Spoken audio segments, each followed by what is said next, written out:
Apostrophes.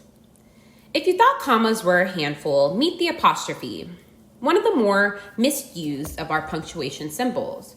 In this chapter, you'll discover or rediscover that they are not just for indicating possession. 1. Apostrophes indicating possession. In this section, we examine the peculiar origin of the possessive apostrophe. Understanding how the possessive apostrophe came about helps make sense out of how it works today. The key to understanding the possessive apostrophe is to think of the two possessive apostrophe forms, apostrophe S and S apostrophe, as having these meanings. Apostrophe S. This means possessive only. Do not think of apostrophe S as meaning the singular possessive. Instead, think of apostrophe S as meaning the possessive form of whatever noun the apostrophe S is attached to. This makes sense of the possessive apostrophe for both regular and irregular nouns. S apostrophe. This means both plural and possessive. The next component deals with two topics: how to spell possessives, especially possessives of names that end in S. How to treat compound possessives. The final component of this section gives two tests for recognizing possessives. The of test, which uses an of paraphrase to identify possessives. The possessive pronoun test, which uses possessive pronouns to recognize possessive nouns. 2. Apostrophes in contractions and the problem of its and its. The most common contractions are of personal pronouns plus helping verbs. For example, I'm, you've, will, and helping verbs plus not, aren't, can't, won't.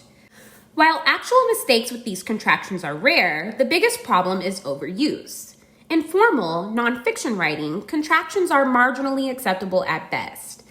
If you have any doubts about the appropriateness of contractions in what you are writing, then do not use them. The second main topic of this section is the problem of choosing between its and its. Its is contracted form of it is. Its is the possessive form of the personal pronoun it. A highly useful test is to see if you can replace its or its with the non-contracted form it is. If you can, then its is correct. If you cannot, then its is correct. 3. Other uses of the apostrophe. In this section, we examine 3 other uses of the apostrophe. Apostrophes in expressions of time, value, and measure. The term possessive is somewhat misleading because apostrophes are used for more than showing possession. Apostrophes are also used to show relations of time, value, and measure. For example, time, an hour's delay. Value, the dollar's decline. Distance, a hand's width. The of for paraphrase test for apostrophes with expressions of time, value, and measure is a reliable way to confirm that a time, value, or measure expression requires an apostrophe. For example, the fact that we can paraphrase a night's sleep as a sleep of or for a night is confirmation that we need to use an apostrophe. Apostrophes to indicate the subjects of gerund phrases. Gerund phrases are noun phrases headed by gerunds. For example, Orville hated Wilbur's flying all those stupid kites. Gerund phrases are really reduced sentences. When we retain the subject underlying the verb in the gerund, that retained subject must be made possessive. Wilbur's in the example just cited. A helpful test for identifying the subjects of gerund phrases is the possessive pronoun test. If you can replace the noun with a possessive pronoun, then the noun requires a possessive as the subject of a gerund. For example, we can replace Wilbur's in the example with his, confirming that Wilbur's is the subject of a gerund phrase. Apostrophes for plurals of letters. Apostrophes are used to indicate plurals of lowercase letters and also lowercase acronyms and initialisms. For example, my name has 3 A's in it. My name has 3 as in it. These websites have odd URLs. These websites have odd URLs. Until fairly recently, the apostrophe could form the plural of other special terms, such as numbers and symbols, but this is no longer the case, according to most style guides and editors. Apostrophes indicating possession, or use of the apostrophe to indicate possession, does not go back much beyond Shakespeare's time. We will begin the discussion of the possession apostrophe with an account of the strange origin of the possessive apostrophe. Only by understanding how this use of the apostrophe came about can we make sense of how it is used. The origin of the possessive apostrophe, or how did we get in this mess? The origin of the modern English use of the apostrophe to indicate possession is a curious tale. In older forms of English, the apostrophe only had a single use, to indicate missing letters. If you were a sign painter in Chaucer's time and had to write a long word on a small sign, you would probably use apostrophes to show your readers that you had deliberately left out some letters in order to fit the words into the space available. For example, if you did not have enough room to write established 1385, you might write this, established 1385. The story of the apostrophe now takes a strange twist. In the 16th century, when literacy was just becoming widespread in England, publishers saw a market for books that purported to teach newly literate people how to write properly. Some things never change. Some of these books popularized the notion that the S marker in possessive nouns was really a contraction of his. For example, the phrase John's book was thought to be a contraction of the phrase John, his book, because the his is contracted to S. It was argued the possessive should properly be written with an apostrophe to show the missing letters. As a result, instead of the older form, John's book, without an apostrophe, we then got John's book with an apostrophe. Now, from a historical standpoint, this is complete nonsense. The S ending on nouns is as old as time and has absolutely nothing to do with the English possessive pronoun his. To see how dopey the idea is, imagine how hard it would be to explain how Jane, her book, could possibly have morphed into Jane's book. Despite the fact that there is absolutely no historical or linguistic basis for writing the possessive with an apostrophe, it has become part of the standards of modern English. Deal with it. Over time, the idea that the apostrophe is possessive phrases represents a contraction has been forgotten. People have come to think of the apostrophe as a marker of the possessive, a way to distinguish a possessive S from a plural S. For example, noun, possessive, plural. Noun, dog, possessive, dogs, plural, dogs. Noun, cat, possessive, cats, plural, cats. Noun, horse, possessive, horses, plural, horses. The strange story of the apostrophe now takes its final twist. Once the idea has been established that the apostrophe is a marker representing the idea of possession, then we are free to move the apostrophe marker after the S to indicate that the S in both plural and possessive. For example, noun, possessive, plural, plural possessive. Noun, dog, possessive, dogs, plural, possessive, dogs. Noun, cat, possessive, cats, plural, cats, possessive, cats. Noun, horse, possessive, horses, plural, possessive, horses. Making sense out of the possessive apostrophe. Here is the best way to think of the possessive apostrophe. There are 3 S endings for nouns. We use the apostrophe to distinguish them from one another. Apostrophe S. This S is possessive only. S. This S is plural only. S apostrophe. This S is both plural and possessive. The key idea here is to think of the apostrophe S as meaning only possessive, not singular possessive. The reason for this is the possessive forms of irregular nouns. Many irregular nouns form their plural not by adding an S, but by changing the vowel. Here are 3 common irregular nouns with this type of plural. Noun, singular possessive, plural, plural possessive. Noun, man, singular possessive, mans, plural, men, plural possessive, men's. Noun, woman, singular possessive, woman's, plural, woman, plural possessive, women's. Noun, child, singular possessive, child's, plural, children, plural possessive, children's. Notice that both the singular possessive and the plural possessive are formed the same way, with apostrophe S.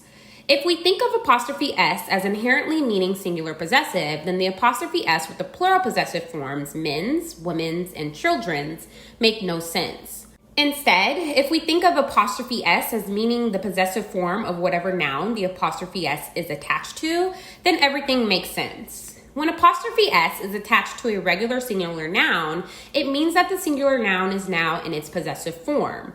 For example, cat plus apostrophe S equals cats, the possessive form of the singular noun cat.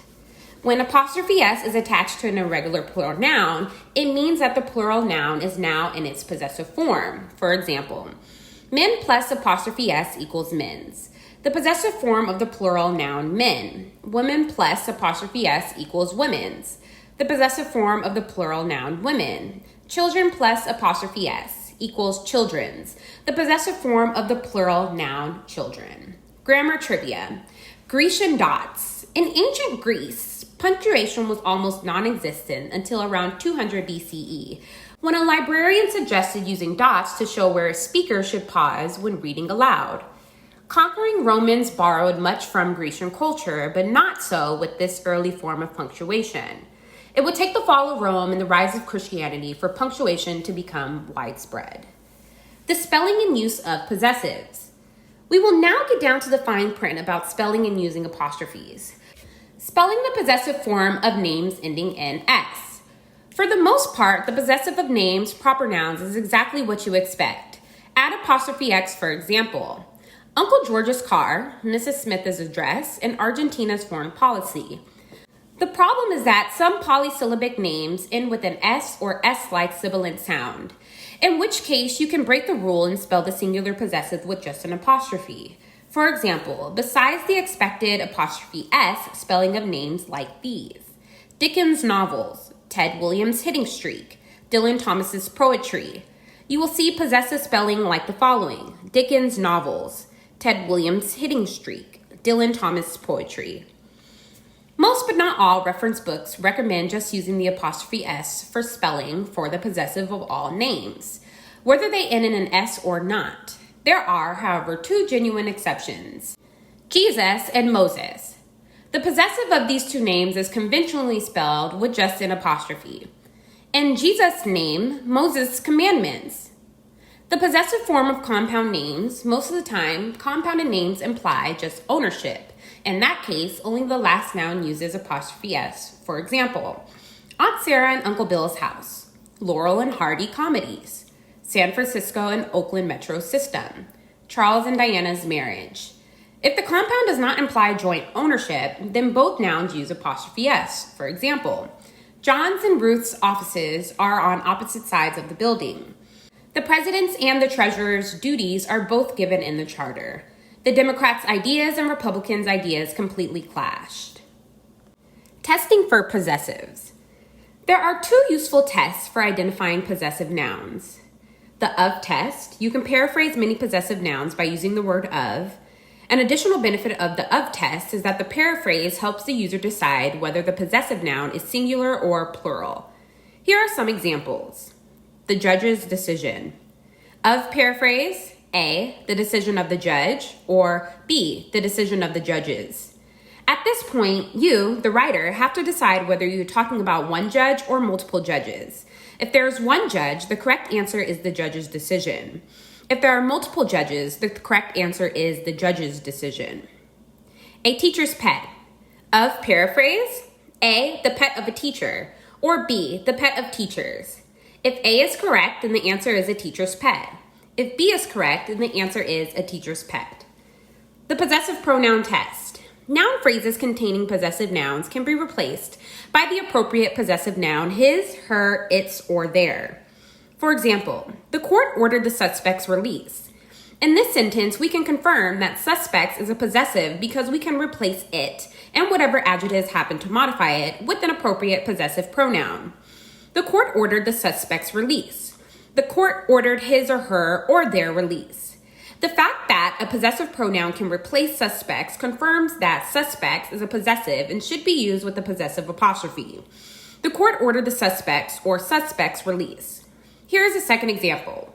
The children played the queen's helpers. We can replace the queens with her or their in the case of more than one queen. The children played the queen's helpers.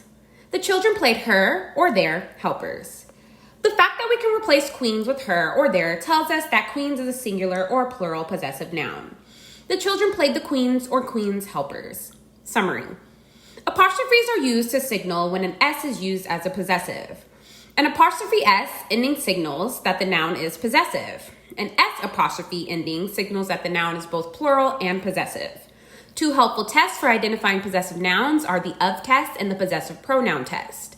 Both tests also help you determine whether a possessive noun is singular or plural. Apostrophes and contractions and the problem of its and its. The tradition of using an apostrophe to indicate missing letters has come down through the ages largely unchanged. We still use apostrophes to show missing letters in notes and other quickly written messages. However, we most often use apostrophes in our writing today to indicate the missing letters in the contracted pronunciation of words. Apostrophes and contractions. The most commonly used contracted words are combinations of personal pronouns plus helping verbs, especially the helping verbs be, have, and will. Here are some examples. The contracted letters are in bold. Be, I plus am equals I'm. You plus are equals your. He plus is equals his. It plus is equals its. More about this later. Have. I plus have equals I've. You plus have equals you've. I plus had equals I'd. They plus had equals they'd. Will. I plus will equals I'll. We plus will equals will. The other common group of contractions is a helping verb plus not. For example, are plus not equals aren't. Was plus not equal wasn't. Were plus not equal weren't. Has plus not equal hasn't. Had plus not equals hadn't. Can plus not equals can't. Will plus not equals won't. The last example, won't, is the oddest contraction. The reason is historical. In the Middle Ages, there was no standard form of English. There were often substantial differences in dialect, even from village to village. Sometimes different dialect forms of the same word have both survived in modern English. That is the case with will and won't. We got will from one dialect and historically related word won't from another dialect. Trivia time. Another example of related words from different dialects is fox and vixen. A vixen is a female fox. Vixen is from a dialect area in which F changed to V. While errors in writing contractions do occur, they are infrequent. Here are the two most common contraction errors. Aren't, doesn't. Examine them closely and see if you can recognize a pattern to the mistakes. What these two errors seem to show is that the writers are using the apostrophe to divide words by meaning, not to indicate missing letters. That is, the apostrophes are used to separate the verb are, does, from the attached negative not. It is like the writers are using the contraction apostrophe the way they might use a hyphen to separate compound words. The biggest problem with contractions is not that they are misspelled, but they are used when they should not be. Contractions are perfectly normal in fiction, especially in dialogue, where the writer is attempting to convey something of the sound of actual spoken language. In formal, nonfiction writing, however, contractions are only marginally acceptable. In more formal writing, the best bet would be to avoid contractions completely. There is a tendency to let contractions slip back in when we are composing. When we are in the process of writing, most of us actually hear in our minds the words as we write them. The fact that we hear the words leads us into writing down on paper what seems natural to our ear. This is a mistake. We need to edit our writing with the cold eye of a hostile lawyer, focusing only on what is actually written on the page. Grammar trivia. Punctuated signs. Few road signs contain punctuation. However, two types of punctuation are commonly used, and without any accompanying words. A question mark, usually with the blue background, indicates where one might obtain information, such as a tourist center. An exclamation point, usually inside a red or yellow triangle, is a general caution or warning, especially for nearby obstacles. The problem of its and its. Of all the errors involving apostrophes, by far the most common is the confusion of its and its. Its is the contracted form of it is. Its is the possessive form of the personal pronoun it. To talk about these similar constructions, we will call its the contracted its, and we will call its the possessive its. Compare the following sentences. Contracted its, we will go even if it's raining. Possessive its, I hated the place. Its constant rain drove me crazy. One reason for confusion is the fact that we tend to associate the apostrophe with possession, as in John's book and Mary's bicycle. This association causes us to think of the apostrophe and its as a possessive apostrophe. By the same token, the fact that it does not have an apostrophe makes us forget that it really is a possessive. Let us begin by looking at all the personal pronouns. Subject, object, possessive. Subject I, object me, possessive my. Subject you, object you, possessive your. Subject he, object him, possessive his. Subject it, object it, possessive its. Subject she, object her, possessive her. Subject we, object us, possessive our. Subject they, object them, possessive their. As you can see, none of the possessive personal pronouns use an apostrophe. Remember, possessive nouns did not use apostrophes either until the 16th century, and then it was only by mistake.